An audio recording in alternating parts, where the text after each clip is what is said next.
VK Mishra project. हमारे channel पे बने रहने के लिए हमारे चैनल को लाल बटन दबा करके सब्सक्राइब करें और साथ में बेल आइकन घंटी दबाएं। ध्यायेत नित्यं महेशं रजतगिरिनिभं चारुचन्द्रावतंसं रत्नाकल्पोज्ज्वलांगं परशु मृगवरा भीतिहस्तं प्रसन्नं पद्मासीनं समन्तात् अस्तुत्ममृगणैर् व्याघ्रकृतिं वशानं विश्वाद्यं विश्ववन्द्यं निखिल भयहरं पंचवक्त्रं त्रिनेत्रम। ओम नमः शिवाय। जय श्री राधे कृष्ण। आप सभी का हमारे YouTube चैनल पे बहुत बहुत स्वागत है। आइए सुनते हैं गुरु प्रदोष व्रत की कथा। इस बार गुरु प्रदोष का व्रत आषाढ़ मास कृष्ण पक्ष में जो कि 15 जून 2023 दिन गुरुवार को किया जा रहा है। जब भी प्रदोष का व्रत गुरुवार के दिन पड़ता है तो इसे गुरु प्रदोष या गुरुवार त्रयोदशी के नाम से जाना जाता है। प्रदोष के व्रत में भगवान शिव का जो कि विशेष प्रकार से प्रदोष काल के समय में पूजन किया जाता है। प्रदोष काल का समय जो कि सूर्यास्त से 1 घंटे पहले और सूर्यास्त के 1 घंटे बाद तक के बीच का जो समय होता है वह समय प्रदोष काल का होता है।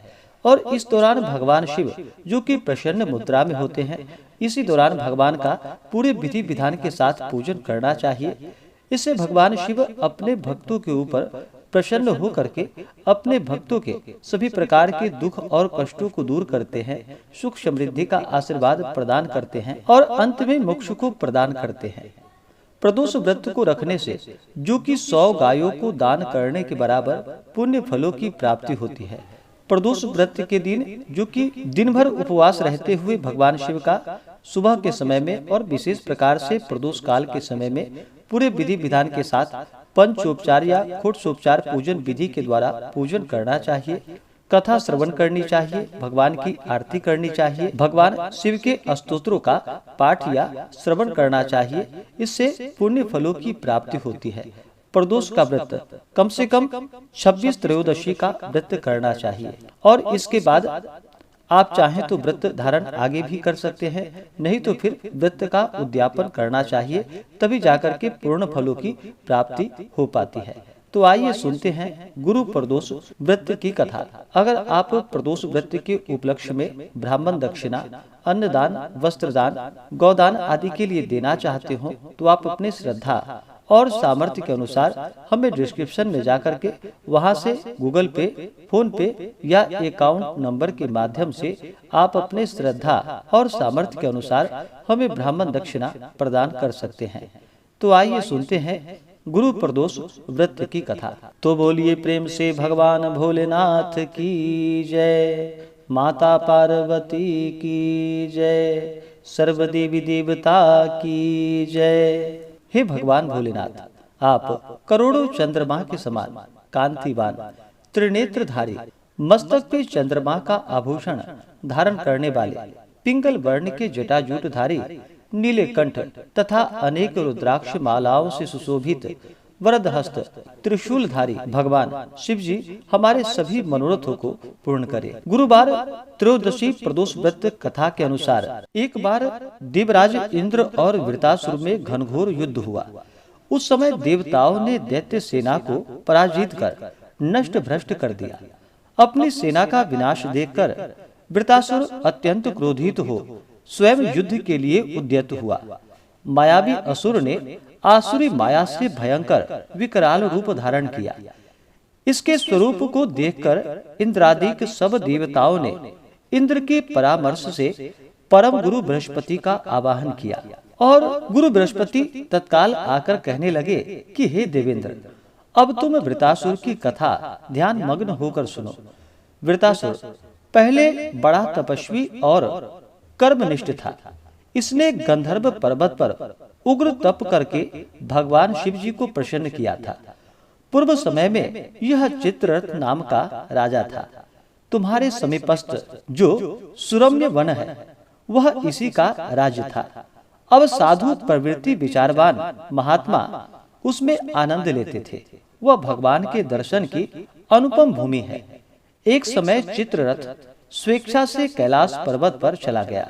भगवान का स्वरूप और वाम अंग में जगदम्बा को विराजमान देख चित्ररथ हंस पड़ा और हाथ जोड़कर भगवान शिव जी से बोला, कि हे भगवान शिव, हे शिव शंकर, हे प्रभु, हम माया मोहित हों, विषयों में फंसे रहने के कारण स्त्रियों के वशीभूत रहते हैं, किंतु देवलोक में ऐसी दृष्टि गोचर नहीं हुआ कि स्त्री का आलिंगन कर कोई सभा में बैठे। चित्ररथ के ऐसे वचन को सुनकर सर्वव्यापी भगवान शंकर हंसकर बोले कि हे राजन, मेरा व्यवहारिक दृष्टिकोण पृथक है। मैंने मृत्युदाता कालकूट का महाविष का पान किया है, फिर तुम साधारण जनों की भांति मेरी हंसी उड़ाते हो। तभी माता पार्वती क्रोधित हो चित्ररथ की ओर देखती हुई कहने लगी कि ओ दुष्ट, तूने सर्वव्यापी महेश्वर के साथ मेरी हंसी उड़ाई है, तुझे अपने कर्मों का फल भोगना ही पड़ेगा। अरे मूर्खराज, तू अति चतुर है, अतएव मैं तुझे ऐसी शिक्षा दूंगी कि तू फिर ऐसे दुस्साहस नहीं करेगा। अब तू दैत्य स्वरूप धारण कर विमान से नीचे गिर जा, मैं तुझे श्राप देती हूँ।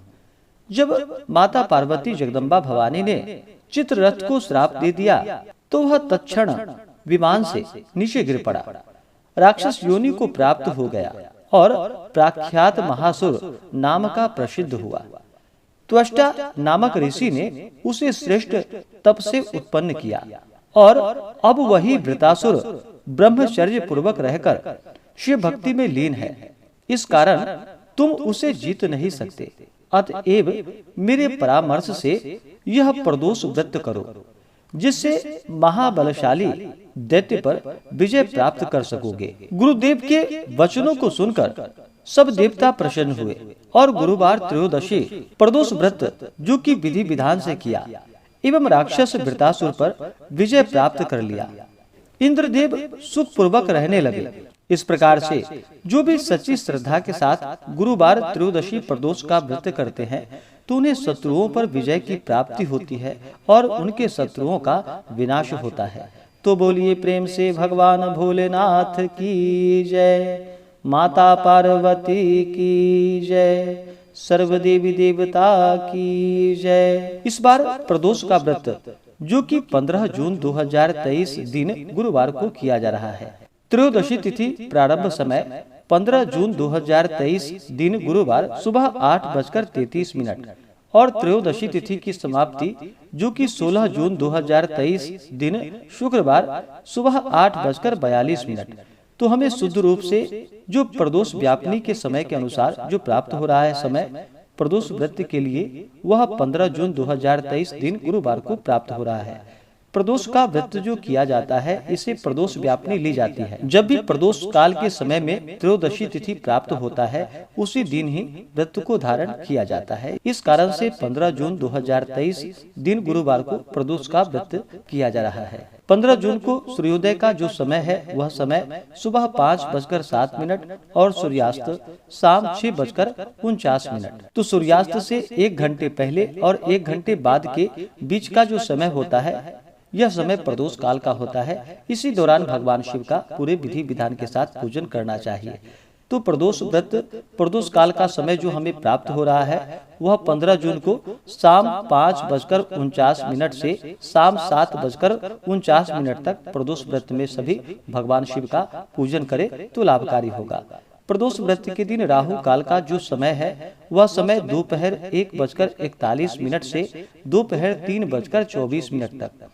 योग जो कि शुकर्मा योग रात्रि 2:01 तक। उसके बाद धृति योग नक्षत्र जो कि भरणी नक्षत्र दोपहर 2:12 तक। उसके बाद कृतिका नक्षत्र। जो भी प्रदोष का व्रत करते हैं उन्हें चाहिए कि त्रयोदशी तिथि के दिन सुबह उठ करके नित्य क्रियाओं से निवृत्त होकर के गंगा नदी में या घर के नहाने के पानी में थोड़ा सा गंगा जल मिला करके स्नान करना चाहिए। शुद्ध वस्त्र धारण करके व्रत का संकल्प लेना चाहिए। भगवान शिव से प्रार्थना करनी चाहिए कि हे भगवान भोलेनाथ, हे माता पार्वती, आज मैं प्रदोष का व्रत करने जा रहा हूँ या करने जा रही हूँ। इस प्रकार से भगवान से प्रार्थना करे और कहे कि हे प्रभु, यह व्रत मेरा निर्विघ्न पूरा हो और हमें पुण्य फलों की प्राप्ति हो। आपके मन में जो भी इच्छा हो, जो भी कामना हो, वह प्रभु से कहें। और प्रदोष व्रत के दिन जो कि दिन रात्रि उपवास रहते हुए व्रत को धारण करना चाहिए। जो उपवास नहीं रह पाते हैं वो एक समय फलाहार ग्रहण करें। प्रदोष व्रत में जो कि अन्न ग्रहण नहीं करना चाहिए और प्रदोष काल का पूजन कर ले, उसके बाद प्रसाद ग्रहण करनी चाहिए। इस दिन भगवान शिव का मंदिर में या घर पे कर रहे हों तो पूरे विधि विधान के साथ इनका पूजन करना चाहिए। इस दिन भगवान शिव का जो कि जल से अभिषेक करे, पंचामृत से अभिषेक करे, शुद्ध गंगा जल से अभिषेक करे। उसके बाद भगवान शिव को सफेद वस्त्र चढ़ाएं, यज्ञोपवीत चढ़ाएं, फिर अक्षत, चंदन, पुष्पों की माला अर्पित करे। भगवान शिव जी को जो कि बिलपत्र अति प्रिय होता है तो 3 पत्ते वाला बिलपत्र, उस पे राम का नाम लिख करके या नमः शिवाय लिख करके भगवान शिव जी को बिलपत्र अर्पित करनी चाहिए। बिलपत्र अर्पित करने से 3 जन्मों के पाप भी नष्ट हो जाते हैं। त्रिदलम त्रिगुणाकारम त्रिनेत्रम च त्रिधायुधम त्रिजन्म पाप संघारम बिल्वपत्रम शिवार्पणम।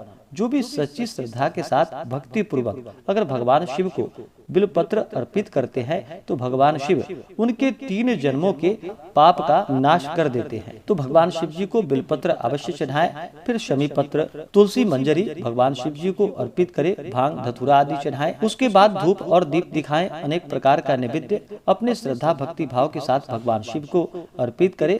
जल से आचमनी करवाएं। मुख शुद्धि के लिए पान पत्र, सुपारी, लौंग, इलायची के साथ में अर्पित करें। द्रव्य दक्षिणा चढ़ाएं। उसके बाद प्रदोष व्रत का कथा श्रवण करें, भगवान शिव जी के स्तोत्र आदि का पाठ करें या श्रवण करें। इस दिन ओम नमः शिवाय आदि मंत्रों का जप करना चाहिए या श्री उमा महेश्वराभ्याम नमः इन मंत्रों का जप करना चाहिए। स्त्रियां केवल नमः शिवाय नाम जप करें और भगवान का पूरे विधि विधान के साथ पूजन करें। जब भी भगवान शिव का पूजन किया जाता है तो साथ में शिव परिवार का भी पूजन करना चाहिए। किसी भी प्रकार के शुभ कार्यों में या मांगलिक कार्यों में पहले भगवान गणेश जी का पूजन किया जाता है, क्योंकि भगवान गणेश जी प्रथम पूजनीय है। तो पहले भगवान गणेश जी का पूजन करें, उसके बाद नंदी, श्रृंगी, भृंगी, कृतमुख, कुबेर, सर्प आदि देवताओं का पूजन करें।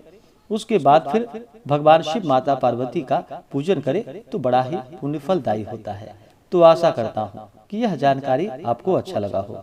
ऐसे ही ज्ञानवर्धक जानकारियाँ प्राप्त करने के लिए हमारे इस चैनल पे अगर आप नए हैं तो चैनल को लाल बटन दबा करके सब्सक्राइब करें, साथ में बेल आइकन घंटी को दबाएं ताकि मेरे वीडियो का नोटिफिकेशन आपको समय से मिलता रहे।